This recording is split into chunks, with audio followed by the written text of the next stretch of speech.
Welcome into the Fantasy Football Diagnostics Podcast, where we provide you with your weekly diagnosis of everything fantasy football.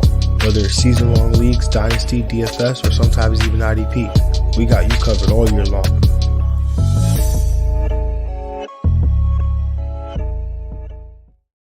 Let's do it. Let's get to it. Welcome into the Fantasy Football Diagnostics Podcast. It is Wednesday, September 6th. 2023. I'm your host, Jon Jeune. And of course, without a doubt, I got my guy, Greg Pennamon. Greg, how we doing? Doing well. 1 day away. We need this to happen quicker because it feels like I'm about to get injured next because, we just need the season to start, man. The injury bug is already flying around. This is why you don't draft until like October. But we're here. We're almost there. We finally made it. I'm ready for the season to start. Miss me with that. Don't draft until we get really close to the season, right before week 1. I don't want to hear it. I'm not here for it. We were having a conversation about this Travis Kelce news. If you haven't heard, Travis Kelce, hyperextended knee. Seems like the ACL is intact, but his status for week 1 is in doubt. Obviously, we are breaking down Thursday Night Football today. It is our Thursday night preview, but we're also doing streams of the week. We're also going to, do our go over the 1 p.m. games, but we want to hit some of the news real quick. Like obviously Travis Kelce, which we'll talk about the impact that has on the game. Don't want to get too much into that right now. But in terms of, I'm treating it as if he's not playing. In terms of tight end options, what you're looking at, obviously we're going to give out streams of the week. So you could touch on some of those guys, but like Jake Ferguson, who plays for the Dallas Cowboys, he's somebody I'm interested in. Dalton Schultz for the Houston Texans, Tyler Conklin for the Jets, Luke Musgrave, Sam Laporta. These are all names that I'm probably taking a look at to help me out with the tight end spot. Greg, what about you? You are muted, sir. Oh, there we go. Yeah, no, I agree with you with those names. Luke Musgrave, I have him on the top of my list. He's going to be a guy we talk about. Dalton Schultz, he's 69% rostered in Yahoo leagues, but he's a guy drafted in a lot of leagues. So he's definitely out there in probably some more shallow leagues, I'm sure. Everyone has Travis Kelce, so you're in the shallow league, deep league, all of that. You're looking for a tight end right now if you're a Travis Kelce manager. So he's an option there. Greg Dulcich as well, going against the Raiders. So yeah, a lot of names. First week is probably the biggest pool of tight end names you can get right now. So if you can hit on one, that'd be great. I mean, it's the biggest pool because for two reasons. It's the biggest pool because we don't know who's not good yet. So all these guys have promise. So until we find out that they're useless and they're just getting exercise. Juwan Johnson, like all these, so many names. Yeah. And then the second reason it's the largest pool is because the guys that do have some value, they're going to get scooped up because somebody's going to realize they got one of the tight ends that are just getting exercise. So, like you said, it is the largest the pool has been. So, with that being said, I mean, are you going the Noah Gray route? I know everyone's talking about, his transaction trends are going up. If you don't know Noah Gray, he's the backup tight end for the Chiefs. Like, are you even going there? Or are you looking for these other guys? I think I'm looking for the other guys first. I think he is a name, but I think that might be last resort. I think Kelce being out more helps the wide receivers rather than the tight end behind him, like Kadarius Toney, MVS, those guys.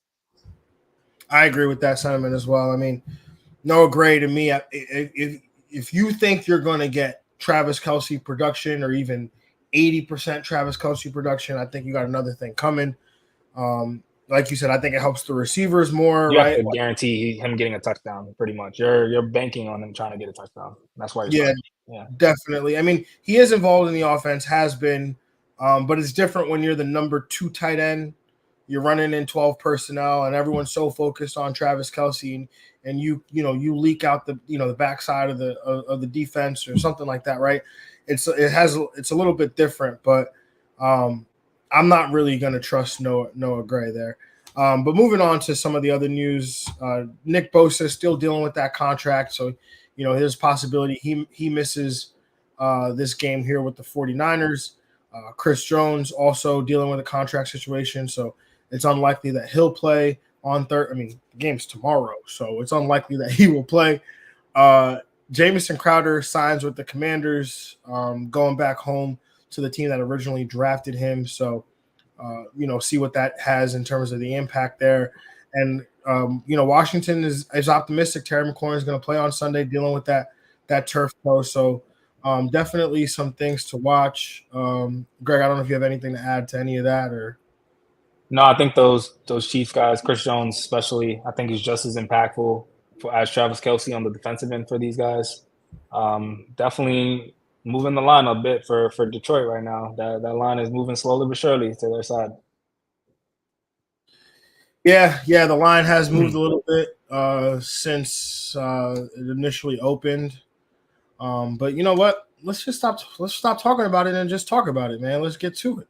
So obviously, we're talking about the Kansas City Chiefs against the Detroit Lions. The 0-0 Kansas City Chiefs are at home in Arrowhead to take on the 0-0 Detroit Lions. This game has a 52.5-point total, where the Detroit Lions are 5.5-point dogs on the road. Greg, I'm going to ask you here first. Where are you at with this total and the spread? I'm going to take the under. Week one, defenses are usually faster out the gate than offenses. So I'm going to take the under here.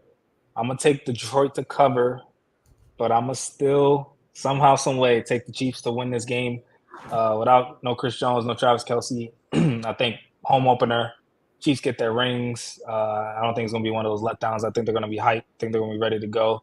Arrowhead's going to be booming. So Lions are definitely going to give them a run for money. I think they're going to be a very much improved team. But I think the Chiefs squeak it out and get the dub. Yeah, I've got the over here actually. I think that the Lions, if they want to win this game, they're going to have to put up some points. They got the pieces to do it as well on the offensive side of the ball. So I like them to do that, or I like them to obviously cover them the 5.5. But like you said, I will take the Chiefs to win that game there. Moving on into some of the, obviously we talked about Travis Kelce, we talked about Chris Jones. Greg, do you have any concerns about Patrick Mahomes in this game? Without a Travis Kelce. I think the peak for him, like MVP level, those top yardage gets bumped down slightly, but for him to be a great quarterback, for them to win games, I think Andy Reid is going to, and Patrick Mahomes can figure it out with the game plan they have. Having Kadarius Toney ready to go is huge for them now, especially. So he's going to be good for them. Being a gadget player, Jerick McKinnon still there. Another have pass catching abilities. Sky Moore just got to take a bump up. He's got to step up. Other players will have to step up. So I think they'll be able to still score points. It'll just be a little harder. Yeah, I'm with you there. They're still going to score some points. I think him and Andy, Mahomes, Andy Reid, they're going to cook some stuff up and get it going there. Like you said, if Kelce's active, are you playing him? Are you putting him in a lineup? Yes. Yeah, like it's tied in. It's tied in. Like if it was another position maybe, but tight end, yeah, you gotta pull the trigger. And the thing is, the thing is here, right? Like,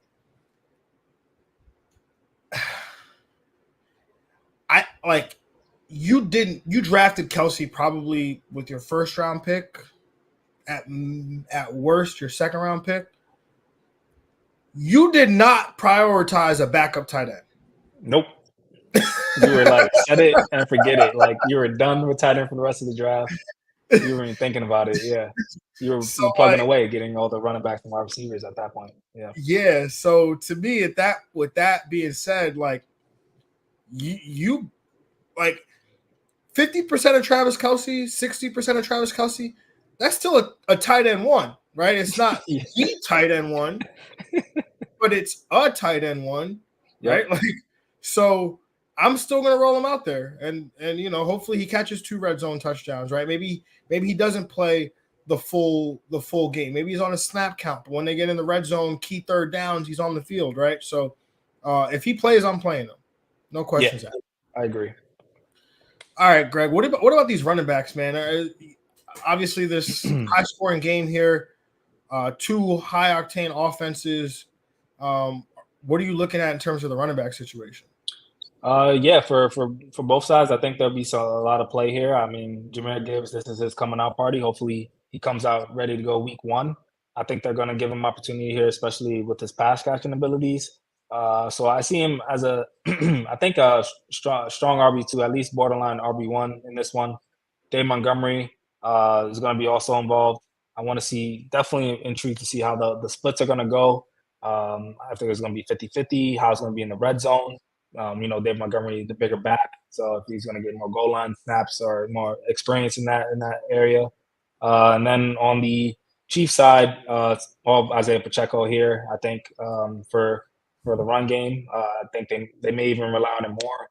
I mean, we know one thing. The Detroit Lions are going to improve this year, but definitely that defense was very weak last year.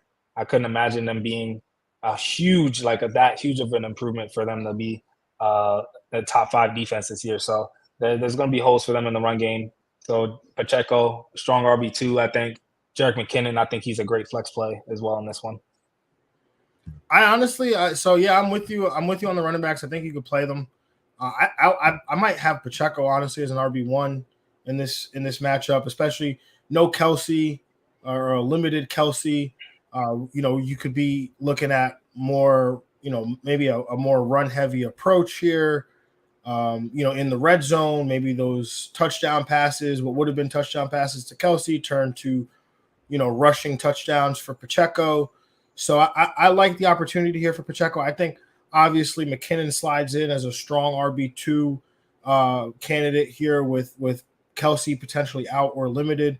So I like that option as well. And I agree, man. Love Gibbs. I think, this is his coming out party. I think him and Monty really slide in as RB2s. I'm going to go, it's going to be like this all year where both these guys are RB2s, and one of these guys you're probably looking at with the higher upside, depending on what the game script looks like. This high scoring game, potentially trailing, lots of pass attempts. So I think that gives way to Gibbs here to really outpace Montgomery here, David Montgomery in the production. But again, Montgomery is going to be in line for some of these goal line opportunities. And if I'm not mistaken, these are the only 2 running backs on the active roster, right? They got Zonovan Bam Knight on the practice squad. But as far as active roster goes, these are the only 2 guys. They're it. So, I think it's pretty well defined what their roles are going to be here going into the game. What about the wide receiver position, Greg? I mean, obviously, Amon-Ra St. Brown, I think he's the most impactful wide receiver you want to play in this game. But we've talked about. I know me personally, I'm like, hey, I'm staying away from the Chiefs because Chiefs wide receivers, I want no parts because it's basically Travis Kelce. Are you looking at any of these Chiefs receivers? And then on the Detroit side, are you looking to another option outside of Amon-Ra St. Brown in what should be a high scoring game? Oh yeah, I'm definitely all in for Kadarius Toney. I definitely like him. I like his momentum that he built off the playoffs, especially the Super Bowl. So if I'm looking at a top wide out here, I think with the most upside, I think Kadarius Toney is that guy to be, to give you strong flex play, possibly a borderline a wide receiver 2 output. Then probably after that, it'll be MBS and Sky Moore as wide receiver 3s. I think maybe Scott Moore has, I think the higher upside of the 2 with that, just, rookie, second year now, maybe take a little leap, more involved in the offense. And then on the Detroit side, yeah, it's really Amon-Ra St. Brown for me. They definitely have, other options there, but I think for a startable person. Amon-Ra St. Brown is the guy for me. Josh Reynolds can possibly make some noise in deeper leagues, but that's all I'm really looking at. So what you're saying is you're not into Marvin Jones week 1. He's almost like 40 now, yo. It's almost like 40 now. Oh man. Nah, yeah, I'm not here for it. Yeah, I was like in our League of Extraordinary People, I was really hurting at receiver, and I was like Marvin Jones week 1 because that's how desperate I was. I was trying to sell myself on a story, but like I honestly can't bring myself to put him in my lineup. So yeah, here we are. Anything else you want to add? Oh, Sam Laporta, my guy. Sam Laporta, yep. I think there might be some other options this week, but the matchup is good. Kansas City, over the last couple of years, they've struggled against the tight end. So if you're going with, hey, this should be a high scoring game, I think Laporta has some low tight end 1 upside. Yeah, I like Laporta and Reynolds for deeper leagues, wide receiver 3. All right, man. Let's jump into some bold prediction, Greg. What do you got? What do you got for the people? Our bold predictions have really been prop bets. Especially since betting became legal in New York. What do you got for us, Greg? As far as the bold prediction / prop bet, I guess I've been talking about Cardarius a lot, so I'm definitely going with the anytime touchdown here for him. I think he gets involved early. He's good to go. The Chiefs, I think, really like him, so I think he's going to be involved and get a touchdown here.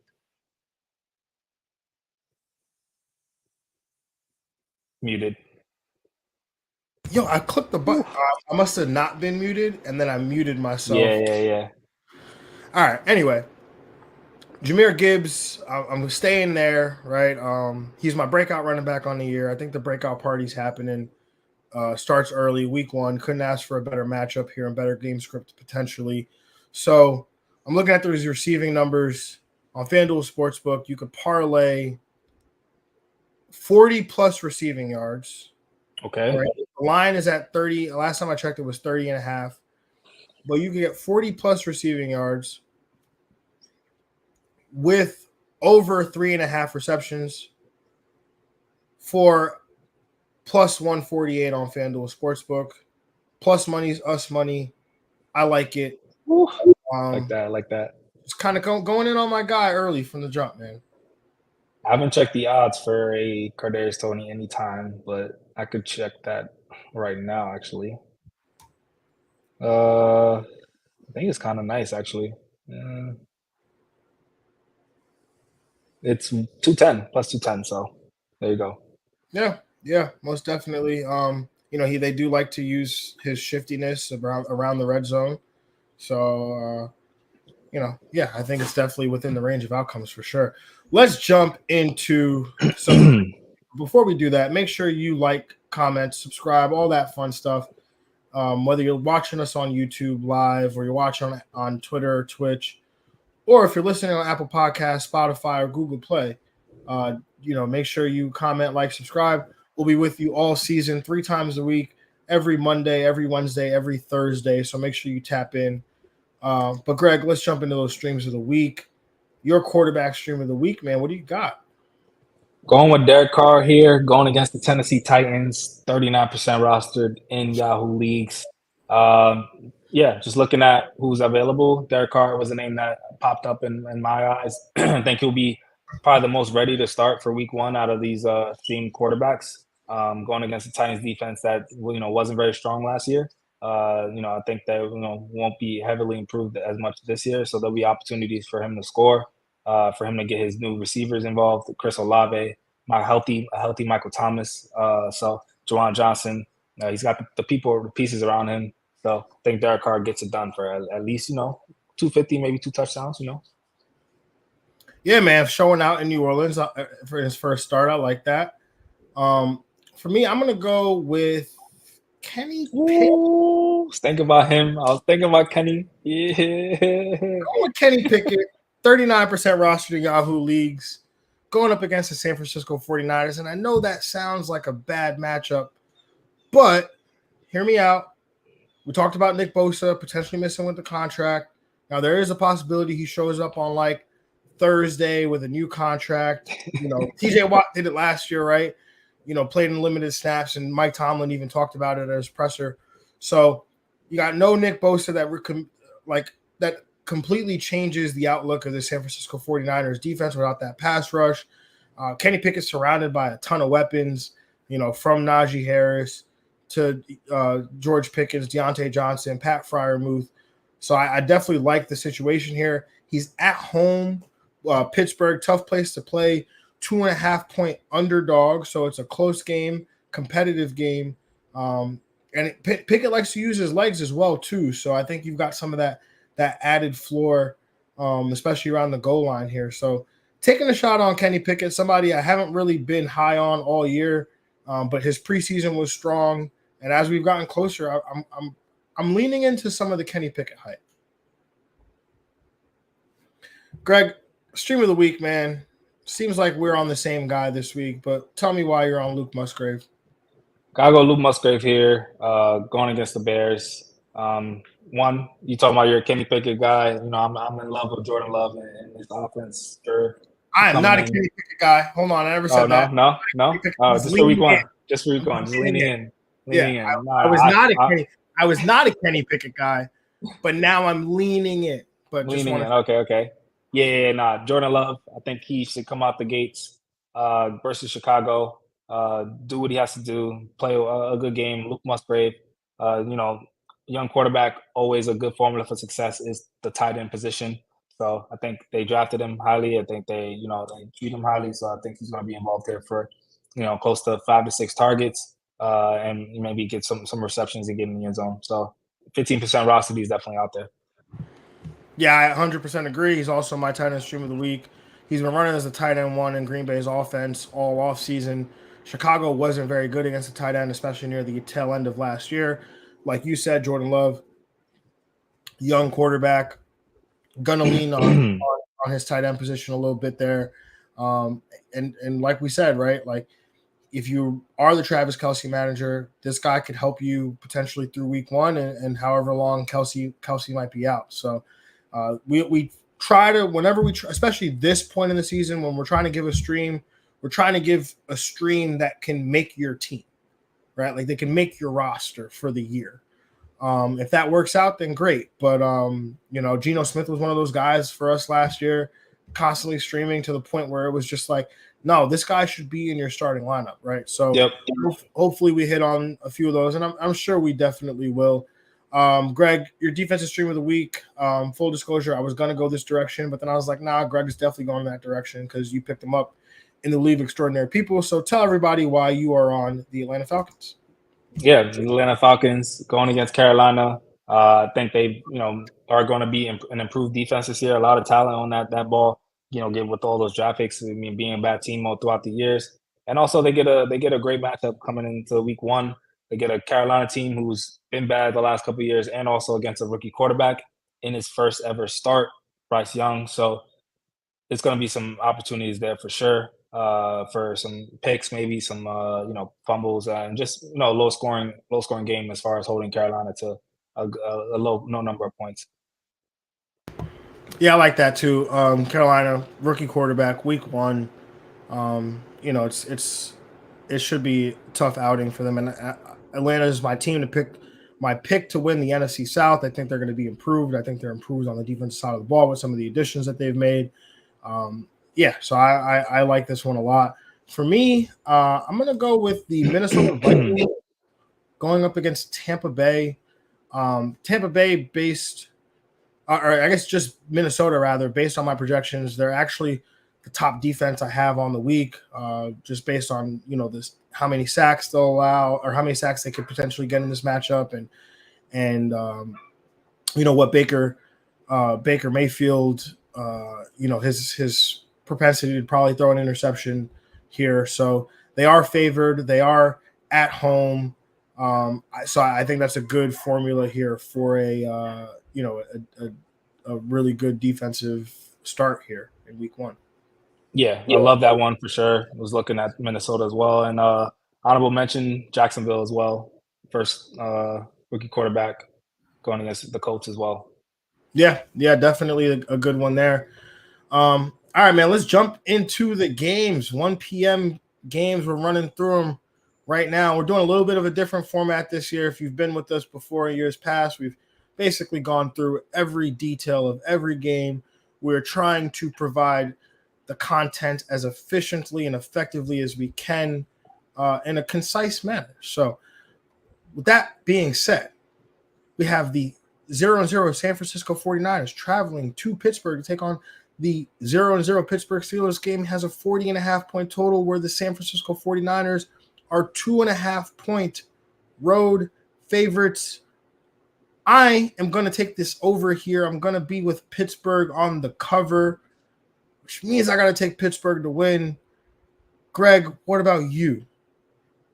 Right. All these teams that they're 0-0 and 0 too. So you remember that they're 0. The Steelers are always in some possibly some weird games, man. Yeah, facts. Same here though.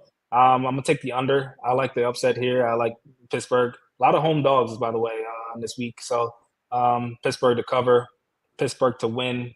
I think they catch San Fran surprised. I think no Nick Bosa is really going to hurt them and be forced to pay him right after the game. Actually, yeah, that's a good point. Where are you at in terms of let's talk about the San Fran side a little bit, right? Like George Kittle potentially missing with an injury, a groin injury there.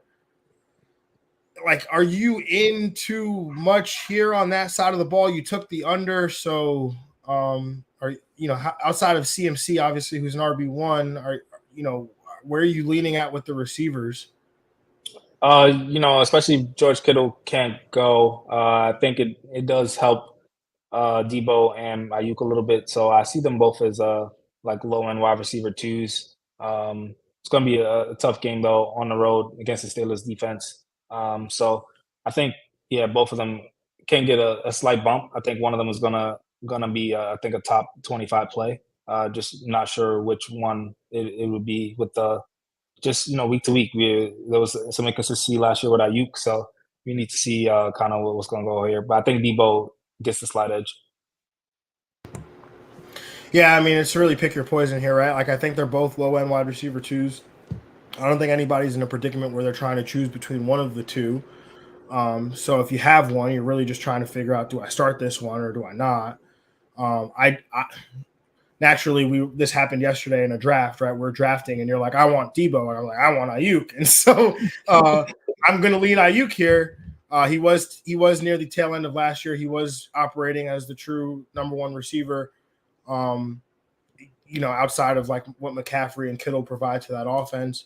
But even through the summer, people have been talking about the steps that he's taken and the maturation that he's undergone. So definitely like that. On the Pittsburgh side, I really like this entire offense here. I mean, I get it. The matchup on paper looks like it's not great, but we talked about Bosa missing. So I think Najee Harris, low-end RB1. Kenny Pickett, my stream of the week, I think he has QB1 potential in this matchup. Obviously, love the tight end and Freiermuth. I think the real question comes down to, again, how are you going to handle these two receivers between Pickens and Deontay? I think very similar to San Fran. They're both wide receiver twos. It's just a matter of, because there's a world where they can both finish as wide receiver twos if Deontay gets a bunch of receptions and Pickens gets a touchdown, right? So yep. I think, if you have both of those guys, I think they're both kind of low-end flex options for me. Yeah, I'm with you on that front. Deontay, I think, is a little more safer as far as the floor. I think, Pickett's going to look to him when he's in trouble. Anything like that is just an easy reception. So I like that assessment there. And then on San Fran, I do like Elijah Mitchell as well, always in every game to be a good floor RB3. Yeah, definitely like Mitchell there. I mean, we've seen games where McCaffrey's like 9 receptions and, 14 carries, and then here goes Elijah Mitchell with like 25 carries, and you're like, yeah, like how do you fit all this in? Like, word. Don't know if they get the game script for that. In a game where we're not anticipating them to be favored, but it's definitely possible for sure. Let's move on to this next matchup here. Let's talk about the 0-0 and 0 Carolina Panthers going up against the 0-0 Atlanta Falcons. This game has a 40-point total, where the Atlanta Falcons are 3.5-point home favorites here. Greg, what side are you on? I'm gonna take the over here. I'm gonna take the Falcons to cover. I'm gonna take the Falcons to win. I think on the Falcons side, that's pretty much it. Yeah, that's my assessment for that game. Yeah, I'm gonna take the under here. I'm gonna take Atlanta to cover, Atlanta to win. I don't know if there's a lot of fantasy production coming out of this game, Greg. I don't know how you feel about that, but on the Carolina side, is it anybody beyond Miles Sanders? No, I mean I see a lot of people. Well, and Jonathan Mingo's getting some momentum coming into the season. I think he's a stash play right now. I think it's a wait and see. But I don't mind the ad. So if you want to make a late season ad right before the season starts ad for him, that'd be good. But other than that, I'm not really. I'm waiting to see for this entire offense. I'm the same way. I'm waiting and seeing for the entire offense here. Sanders to me is an RB2, but Thielen. If you forced me to start anybody outside of Miles Sanders, it would be Thielen. But I think Hayden Hurst has some intrigue though as a tight end option here too. Like we talked about, young quarterbacks, they look for their tight ends. He is the tight end one here in Carolina after coming over from Cincinnati a year ago. Revenge game as well because did play for the Atlanta Falcons there.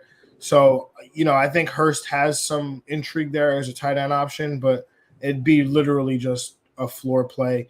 What about on the Atlanta side? Are you buying the hype with the rookie phenom known as Bijan Robinson? Are you going all in? I mean, if you drafted him top 5, I hope you have you're gusto to just stick him in the starting lineup, right? Yeah, you're locking him in to start. I'm confident in starting Jahmyr Gibbs, and he went a couple rounds later. So you got to be confident to start Bijan if you took him in the first round over guys like Saquon and stuff like that. So you're gonna come out, stick to the game plan of the Atlanta Falcons, establishing the run game. I think he gets involved early and often, so I think he's out there. Drake London, I like him as well in this game. And Kyle Pitts, man, this is here we go. This is week 1. I'll let you take that. I don't really have an assessment for that. I don't know what to say about this, man. I don't know. You're Kyle Pitts, Nostradamus over here. Nostradamus, no, that would imply no thing. I'm what you would call a Kyle Pitts apologist. But in all seriousness, you got to start Bijan. I mean, in my opinion, we'll talk about him tomorrow. Let's just say that. Kyle Pitts, I think you got to roll him out there as a tight end 1, right? Like if you drafted Kyle Pitts, like you did it reluctantly. You believed in him, yeah. But you either believed in him or you had no other option. So here we are. So this is for the people that had no other option. You still have no other option. So just start. Don't. Yeah, you don't. Yeah, that's true. That's a good point. And then Drake London, to me, he's like a wide receiver 3. Again, we'll see what happens here with Arthur Smith. I think they open it up a little bit, but I know a lot of the concerns is this is a run the ball offense. So, we'll see how it goes for sure. Anything else you want to add on this game to this, to those sides of the ball? Are you into Mac Hollins? I know he's been making some noise, but I don't see a game like this. I don't really see much intrigue. No, I mean, I'm excited to see Bryce Young in his first start. Like him coming out of college, see how his size affects him. And DJ Shark, I want to believe in it. I want to, because the opportunity is there. So that's all I'm gonna say. Special place in our heart, DJ Shark. Yes, sir.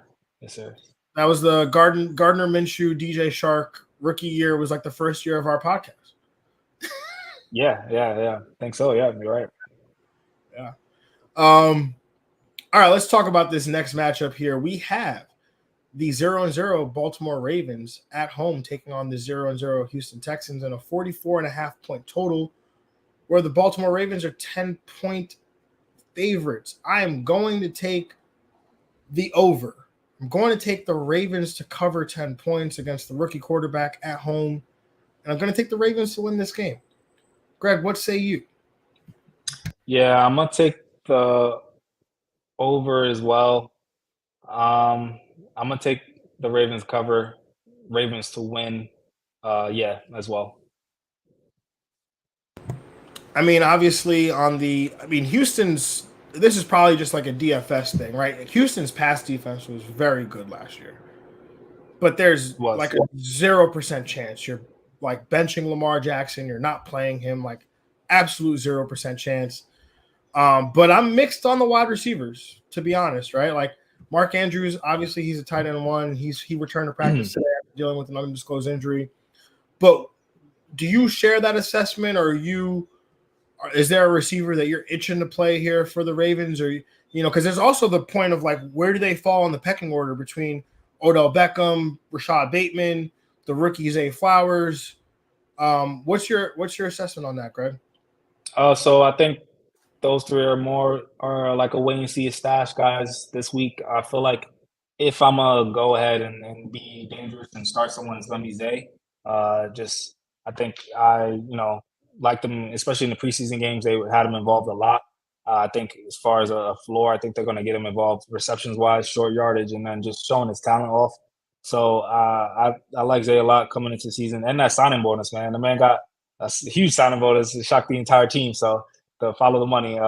So yeah, but if I'm, in the standard league, 12 team, probably or shallow league, I'm waiting to see. I'm gonna stash Zay Flowers specifically.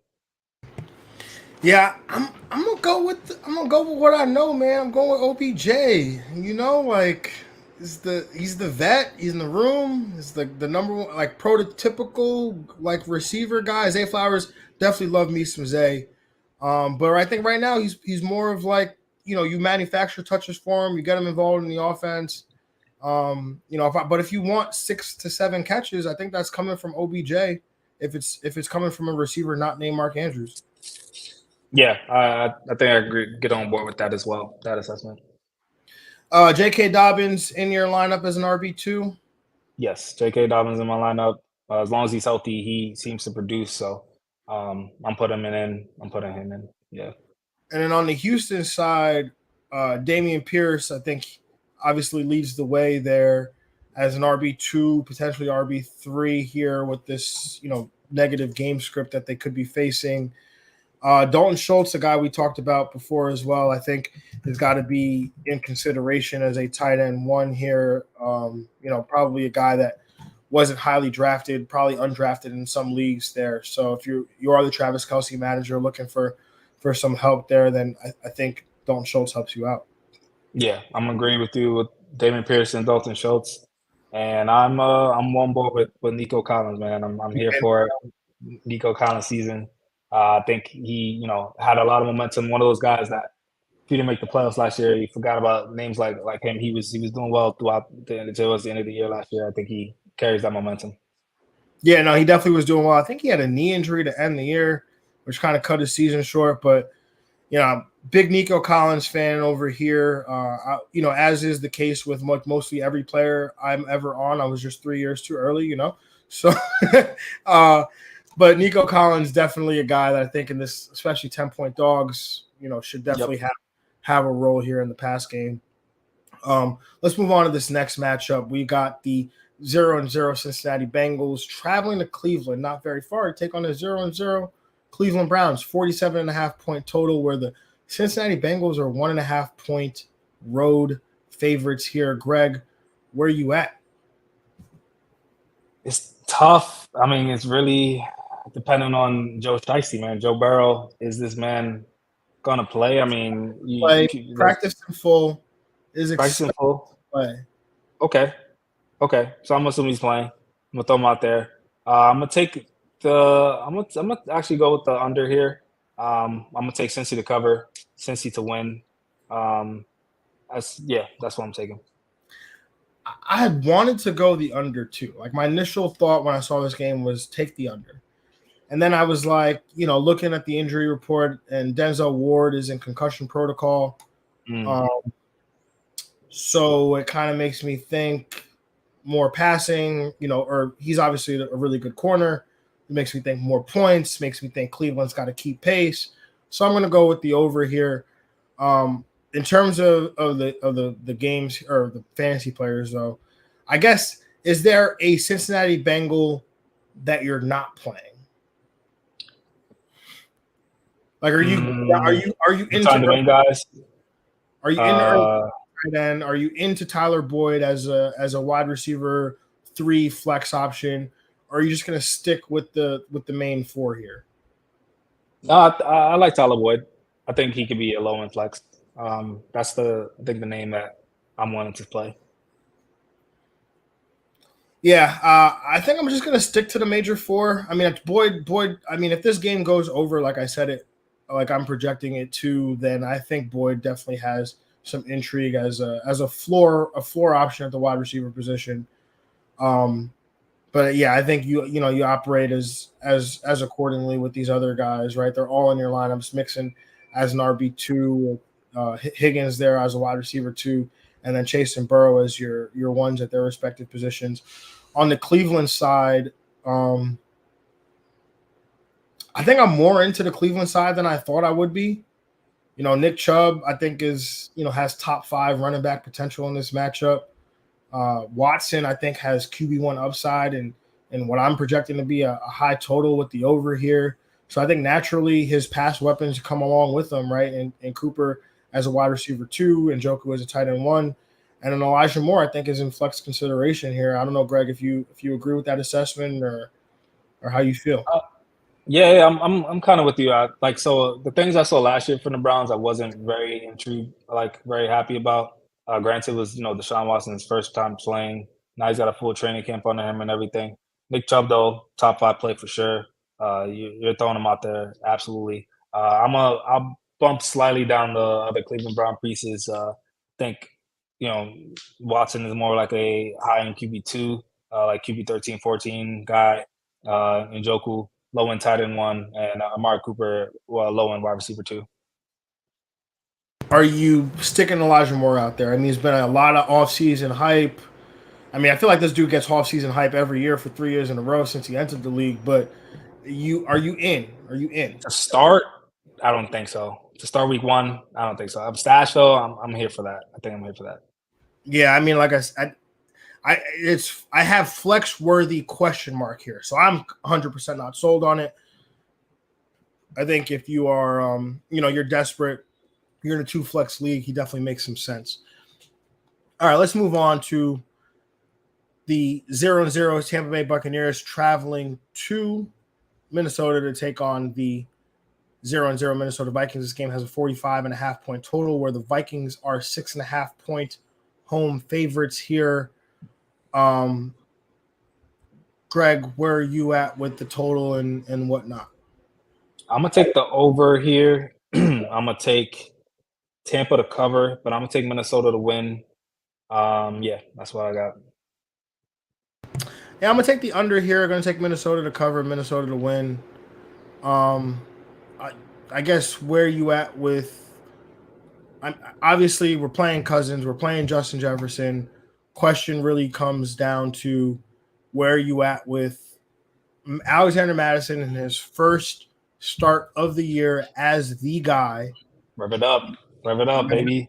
Okay. Rev it up. I mean, we know Tampa's rush defense is probably their strength for their team for the last couple of years. But I think the opportunity is there. The volume is going to be there. This is going to be one of those volume cases. Madison is going to get close to 20 carries. He's going to be used in the passing game. And yeah, when he's been the guy, he's come through. So I'm here to trust him as a strong wide receiver. I mean, RB2 can play. Yeah, I'm with you. I think he's borderline RB1 for me, right on the border, RB1, RB2. So I think he's a top 15 play at the position. Like you said, it's going to be volume based. And if he gets that touchdown, then watch out, So what about Jordan Addison? We've thrown the rookie out there first start of the year. I like it. I like the Addison play first start of the year. Also, Hawk got his money. So TJ Hawk, top 3 tight end play for me as well. Yeah, completely forgot Hawk. I think I still must be picturing him in a Detroit Lions uniform here. So, unfortunately, we know how I feel about Detroit Lions, TJ Hawkinson. Minnesota Vikings, TJ Hawkinson, that's my guy, though. Me and him, Yes, we sir. go the long way, you know what I'm saying? So, yeah, Hawk out there, tight end 1. What about the Tampa Bay side? Tampa Bay side, I do like the receivers a lot in this one, actually. I think they do have some good matchups here on the outside. Minnesota's, secondary is going to be kind of vulnerable. So Godwin, I think, is a great wide receiver to play. Mike Evans, I think, is going to, be able to. We'll see how he's guaranteed to get the 1,000 yards. I think even doesn't matter what the quarterback is, he's going to get his. So I think he's going to be also a good wide receiver to play with some wide receiver 1 upside. Yeah, I'm in agreement with that. I like those guys there as well. Where are you at with Rachaad White? I'm playing him. I think running back position, the depth chart for him, the opportunities there. So I think he also is going to get some good volume. I think I prefer Madison over Rachaad White, but I think White is going to give you. He's a top 30 play. Yeah, I think I agree with that assessment. White's definitely a top 30 play. I'm curious to see how, there's been a lot of talk of Sean Tucker, the undrafted free agent, who's, made his way from, he's not only did he make the roster, but he climbed all the way up the depth chart to be the running back 2 ahead of Chase Edmonds and ahead of Keyshawn Vaughn and Patrick Laird. And this is a guy whose the talent was not the problem. That was not the reason he went undrafted. He was expected to be a mid-round pick, but had a heart condition that potentially could have impacted his ability to continue playing football. He's chosen to continue playing football, and because of that, was an undrafted free agent, but talented enough here to again make the Bucs as an undrafted free agent and climb all the way to number 2 on the depth chart, and to even potentially carving out a role. So something to watch. I think he's a guy you want to stash there on your team. We talk about this all the time. Week 1. Just pick up some backup running backs, man. Just hold. If you got the extra roster spot, just hold them there, and we'll see what happens after the games. And then obviously, if you have a play on a format that allows you to drop players after they've already played, then even better. Let's move on to this next game. This one should be really simple to talk about. The 0-0 Arizona Cardinals traveling to Washington to take on the 0-0 Washington Commanders. This game has a 39-point total, where the Commanders are 7-point home favorites here. I am going to take the under. I'm going to take Washington to cover, Washington to win the game here. Greg, where are you at? Yeah, I'm going to take the under. I'm going to take Washington to cover and Washington to win. Okay. Stop me if I've said too many names. James Conner, Hollywood Brown. You were supposed to stop me, Greg. Yeah, I was waiting for you to say the third name. I was gonna start. I guess I was supposed to say another name, which would have been too many. That wasn't too many. But I said just enough. Yeah. So is there anyone else that you are playing outside of those 2 names that I just named? No. I'm a very wait and see mode with Trey McBride, but that's about it. I mean, Jonathan Gannon is playing this thing about like who's going to be my starting quarterback. In one of these games, Greg, I have a starting quarterback, but I have to tell you, one of them is Josh Dobbs, and the other one's Clayton Tune, which means I really don't have any starting quarterbacks in my hand. This is not college. Like, I don't know what he's doing right now. But it is going to be Josh Dobbs this week. I think that was the report that came out. So again, not overly excited there. On the Washington side, though, where are you at? I guess, how are you handling this backfield, right? I think that's something that we've talked about all offseason, especially during drafts. Yeah. But now we've got to play the games. Now we've got to start. We've got to make a start-sit decision here. And there are rosters out there, believe it or not, that are rostering both of these guys.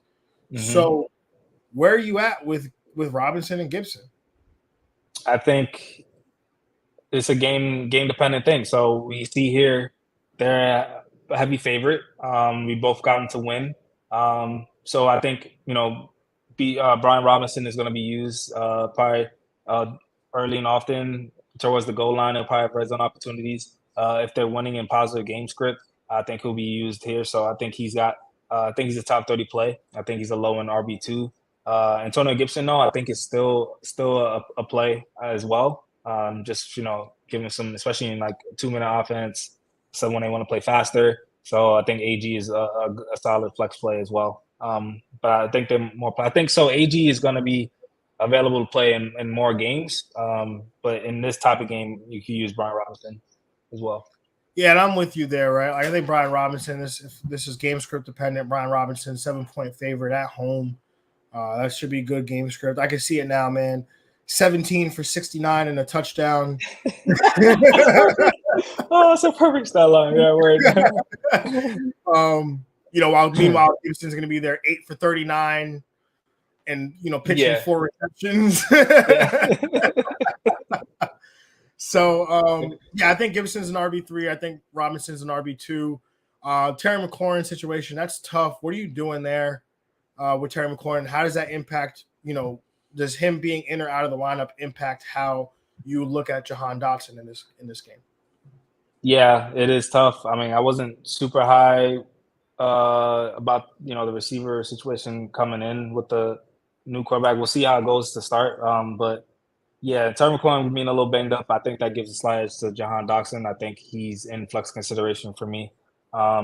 Curtis Samuel does love to start the season off well. He does like to get off to good starts. So I think he's like a key.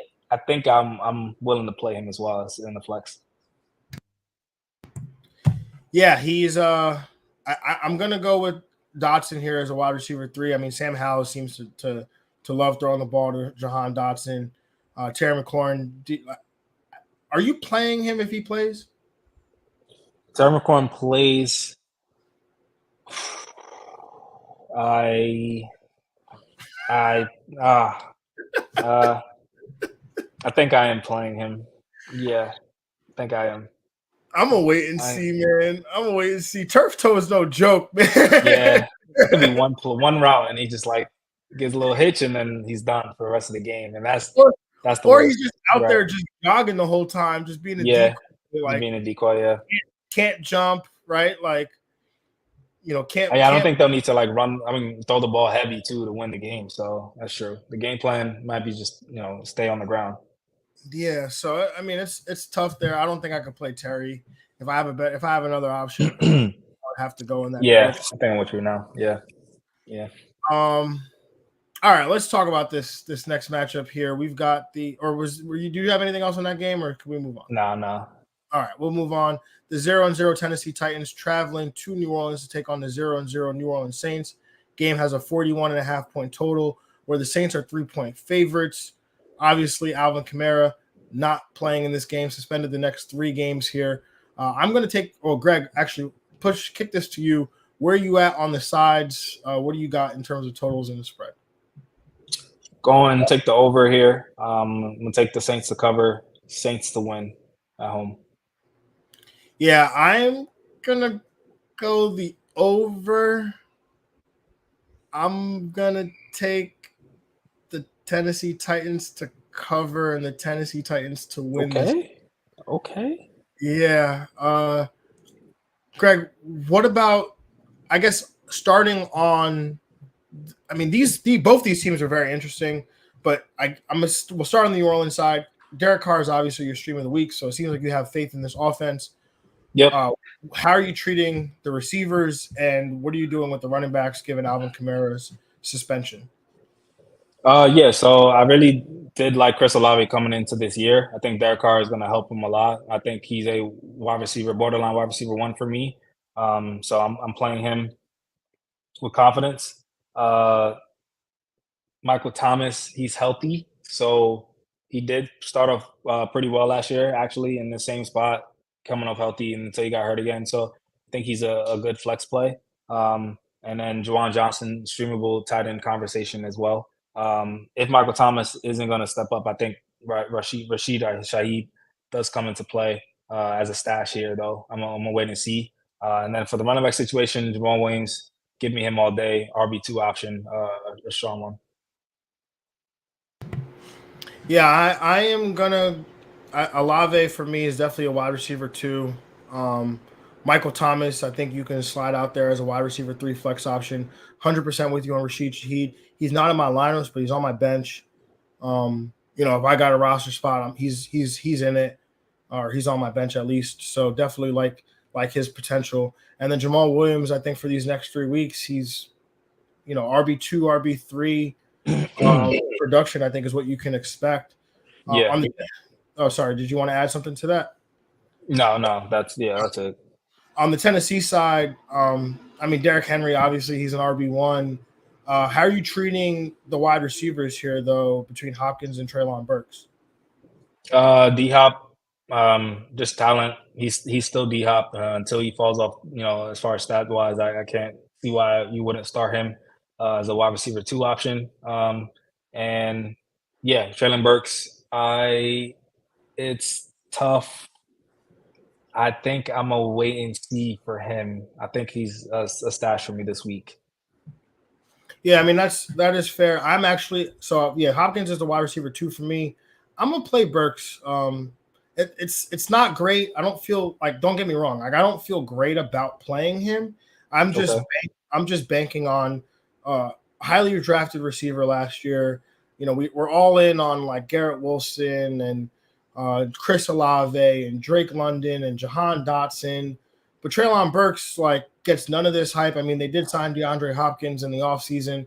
But I think this helps Burks, right? Like Hopkins demands wide receiver 1 attention. That means Burks is going to be running against number 2 corners. Marshawn Lattimore is probably going to be shadowing DeAndre Hopkins in this one. I like Burks to potentially, have 50 to 60 receiving yards in this game, just based on his opportunity to make plays down the field as well as yards after the catch, possibly. Yeah, that's a good point with the DeAndre Hopkins going to see Marshawn Lattimore, so that will give some attention to Burks. I like that. And I don't know, maybe I'm talking myself into this because I'm starting him in a league because I really don't have another choice, but we're just gonna go with that. Now are we playing Taysom Hill now? Nah, all right, yeah. Moving on. I need to wait. If I have Travis Kelce, I still don't think I'd play Taysom Hill. Yeah. It's one of those things, and I'm not, me, Greg, I'm not typically like this. I'm like, nah, I can believe things before I see them. But Taysom Hill, I need to see that one again. Right? Every season you come in, it's new for him. Yeah, you got to see it. Yeah, for sure. I agree. But don't get me wrong. These first 3 weeks of the season, there's a world where he fills in for a lot of that stuff. The stuff around the goal line that Kamara, that they'd use Kamara for. So I think there's some opportunity here, but I'm waiting to see mode with him. Word. All right, let's move on to the last matchup that we're going to cover today. It's the 0-0 Jacksonville Jaguars traveling to Indianapolis to take on the 0-0 Indianapolis Colts. Game has a 45.5 point total, where the Jacksonville Jaguars are 3.5 point road favorite. I'm going to take the under here. Going to take the Jags to cover. Going to take the Jags to win. I feel like every year we're on the opposite end of this, where the Colts are favored in this game in week 1. And if you take the Jags, you're predicting the upset here, but predicting the Jags to win here as the favorites. Greg, what say you? I'm gonna take the over here. I'm gonna take the Jags to cover, Jags to win as well. Obviously, the Jags, we understand what they did as an offense last year between ETN, Christian Kirk. Obviously, they're bringing in Calvin Ridley now. In my mind, ETN is a running back 1. I know you're high on Ridley. That's he's your sleeper for the year, I believe, right? Or I think he's my guy actually too. Yeah, my guy. Okay. Yeah. So I'm high on the receivers. All 3 actually. Ridley, Kirk. I'm with Zay Jones. I'm here for it. I'm here to play Zay Jones. All of those receivers we've been mentioning on that line. I think I'll take Zay Jones and start him. Okay. Yeah. I was curious to see how Zay Jones kind of fits in between, obviously, with the addition of Ridley. I think Evan Ingram still has tight end 1 Potential. Trevor Lawrence, I think, has quarterback 1 upside for sure any week. I guess the real question on the Jacksonville side is obviously you said you're going to play Zay Jones. Is Tank Bigsby in flex consideration for you this week? Not yet. Definitely, he's a popular stash. If you're really desperate, I mean, there hasn't been really any big RB injuries yet, so I think he can stash on the bench right now. I want to see his role. Yeah, I think he definitely has RB3 upside, but we don't know what the role is, right? So you're essentially telling yourself this story where like, well, he's the bigger back, right? Like maybe they use him around the goal line, maybe he sneaks in for a touchdown, right? Like, but it'd be really a desperation flex play if you're going in that direction. On the Indianapolis side, I think it's very simple, at least in my mind, right? Michael Pittman is a wide receiver 2. I think Anthony Richardson, because of his legs, because of what he can do around the goal line, I think has QB1 upside. Anybody else, or do you agree with those assessments? And anybody else you want to play? Are you doing this thing here? So I'm here for the running back carousel. No, just for week 1, maybe week 2, week 3. So Zach Moss banged up, so that shortens it a little bit. Deion Jackson, Evan Hull. I'm here for the Deion Jackson train. I think he's in flex consideration for this week. So you would play Deion Jackson in my flex, yes. In your flex, I'll be top 30 play, I think. Over Tank Bigsby. Yes. I think I gotta take Tank in this one, man. Because I don't know. I just don't know. My brain is like can't compute. Like. Zach Moss is banged up, so it helps it a little bit. Just a little bit. Remember that time we played Mike Boone? And you yeah. Like you're forever against Mike Boone? Yeah. That's how I feel Deion Jackson for you? Yeah. Because I played him. I don't know if you remember this last year. I went back and forth. I know. I'm like Tyler Algier, Deion Jackson. Tyler Algier, Deion Jackson. Oh man. I picked wrong. Just sitting there. This dude got benched like during Monday Night Football. I'm just like, oh my god. So yeah, that's kind of where I'm at with Deion Jackson. Okay. But no, hey, don't let my personal biases skew you. Play Deion Jackson. No, yeah, I'm gonna play him. I'm playing. Yeah, man, that's tough though. Yeah, you're right. That's tough. Anybody else from there you want to play? Josh Downs, the rookie receiver. Jelani Woods is out this week, tight end. So Kylan Granson, no, you're out. Other than Alec Pierce would be the only other name besides Pittman. But yeah, I'm out. Just Michael Pittman. Yeah, Deion Jackson, baby.